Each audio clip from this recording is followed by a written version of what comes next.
মানুষ আমরা মনে করি আশেপাশে, বাড়ির আশেপাশে 3.5 হাত গর্ত করে যেখানে লাশ রাখা হয় সেখানে মনে করি কবর। নারে বাজান না, কবর বলতে বোঝায় মানুষের মৃত্যুর পর থেকে শুরু করে কিয়ামত পর্যন্ত জগৎটাকে বলা হয় কবরের জগৎ। সুতরাং বাবারা আমার, আমরা যারা আগুনে পুড়ে মারা যায়, যারা পানিতে ডুবে মারা যায়, যারা হাঙ্গর কুমিরে খেয়ে ফেলে, তাদের কবর কোথায়? ইয়া দ্বারা মুসলমান শুনে নেন, আমার আল্লাহ তোমাকে বানাইতে সময় লাগবে না, হুকুম দিলে হয়ে যাবা। সুতরাং মৃত্যুর পর থেকে শুরু করে কিয়ামত পর্যন্ত জগৎটাকে বলা হয় কবর। এই কবরে যেদিন শোয়া দিবে, 1 নম্বরে আসবে একজন ফেরেশতা, তার নাম হলো নোমান ফেরেশতা। মুসলমান শুনে নেন, আমরা জানি কবরে শোয়ানো পরমান কান্নেকির আসবে। এই ভাইরা আমার, মান কান্নেকির আসার আগে নোমান ফেরেশতা আসবে, কবরে ঢুকে যাবে। সব মুসলমান ডাকতে বলবে, ভাই ওঠো, তোমার ভিতরে রূহটা দেয়া হলো। আজরাইল সাল্লাম রূহটা বাইর করেছে, আমার আল্লাহ তোমাকে জানটা দিয়েছিল, এটা কবজ করেছে। এখন আমি তোমার দুজন কেরামন কাতিবিন, দুপাশে দুজন ফেরেশতা ছিল, তারা তোমার আমলনামাটা লিখে রাখছে, ভালো মন্দ সব লিখে রাখছে। এখন তোমার হিসাব হবে, 2টা কাগজ থাকবে নোমান ফেরেশতার হাতের মধ্যে, একটা হলো নেকির কাগজ, একটা হলো বদির কাগজ। এইবার হাতের মধ্যে দিবে, ভাইরে তুমি লেখো, এই তোমার আমলনামাটা লেখো। বলবে আমি লিখবো কেমনে, আমার কাছে তো কোনো কলম নাই। ডাকতে বলে, বান্দারে তোমার কলম হলো ডান হাতের শাহাদাত আঙ্গুল মোবারক। এই মুসলমান এই আঙ্গুলটার বড় দাম। এরে আমরা হলে সুন্নাতুল জামাতের যারা মুসলমান আশিকেরা, শোনো, এই আঙ্গুলের মাথায় সুন জড়ায়ও না।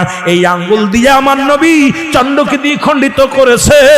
এই আঙ্গুলের বড় দাম। এই কবরের ভিতরে তোমার আমলনামাটা তোমার এই আঙ্গুল দিয়া লেখা লাগবে। বাবার এই আঙ্গুলটার মর্যাদা তোমরা রক্ষা করবা। জোরে জোরে চিল্লায় বলো ঠিক কিনা। এবার ফেরেশতা ডাকতে, নোমান ফেরেশতা ডাকতে বলবে, এ বান্দা, এই ডান হাতের শাহাদাত আঙ্গুল মোবারক হলো তোমার কলম। বান্দা বলবে, আমি কলম পাইলাম, কালি তো নাই। বলবে, কালি তোমার মুখের থুতু মুবারক। জোরে বল আল্লাহু আকবার। এই মুখের থুতু মুবারক তোমার কালি। আমি আপনাদের 2টি পায়া ধরে বলে যাই, এই মুখ দিয়ে গাজায় টান দিস না, এই মুখ দিয়ে মদে টান দিস না, এই মুখ দিয়ে বিড়ি সিগারেট খাস না, এই মুখ দিয়ে কাউকে গালি দিস না। এই মুখটারে পবিত্র রাখ। মায়ের গর্ভে যখন ছিলাম, মায়ের নাভির সঙ্গে তোমার নাভিটা জুড়াইয়া দিছে, কারণ এই মুখ দিয়ে আমার নবীর দুরূদ পড়বা, এই মুখ দিয়ে কোরআন পড়বা, এই মুখ দিয়ে আল্লাহর জিকির করবা।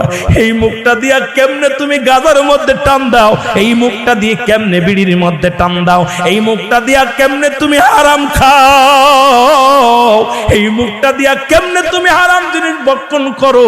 আমি তোমাদের 2টি পায়ে ধরে বলে যাই রে মুসলমান, আজ থেকে মুখটা পবিত্র রাখো গো। এই মুখের থুতু মুবারক হবে তোমার কালি। বান্দা বলবে, আমি কালি পাইলাম, এখন কাগজ পাবো কই রে? 3 টুকরা কাপড়ের কাপড় দেয়া হবে। কাপড়ের কাপড় 1 টুকরা টান দিয়ে খুলে নিয়ে বল, বান্দা এই লেখো। বান্দা সেকেন্ডের মধ্যে লেখা হয়ে যাবে তার আমলনামা। হাত থেকে কাগজখানা টান দিয়ে নিয়ে যাবে, আর একখানা কাপড় দিবে হাতের মধ্যে, বান্দা লেখো। এবার দেখবে 80 বছরের জিন্দেগি, কোথায় তুমি সিনেমা দেখছো, কোথায় তুমি অন্যায় করেছো, কোথায় তুমি জিনা করেছো, কোথায় তুমি ব্যভিচার করেছো, কোথায় তুমি মদের প্যান্ডেলে, জুয়ার প্যান্ডেলে ছিলারে বান্দা। এবার দেইকা বলবে বান্দা, ডাকতে বল, ফেরেশতারা রে, আমি এত বড় অন্যায় করি না। ফেরেশতা টান দিবে ক্যামেরা, এরকম মুসলমান শোনো, এই ভিডিও প্যালেস কোন মাসে, কোন তারিখে, কোন বছরে, কত সময়, কত টাইম, কত মিনিট, কত সেকেন্ড, তোমার অন্যায়টা ভিডিওর সামনে হাজির হয়ে যাবে। বান্দা পলানোর মতো ক্ষমতা থাকবে না। বান্দারে ডান দিকের মাটিগুলো বাম দিকে চাপ দিবে, বাম দিকের মাটিগুলো ডান দিকে চাপ দিবে। এই ডান পাশের হাড্ডিগুলো বাম দিকে চলে যাবে, বাম দিকের হাড্ডিগুলো ডান দিকে চলে যাবে। এই কবরের ভিতরে এই নুমান মুসলমান শোনো, ফেরেশতা তোমার কাগজ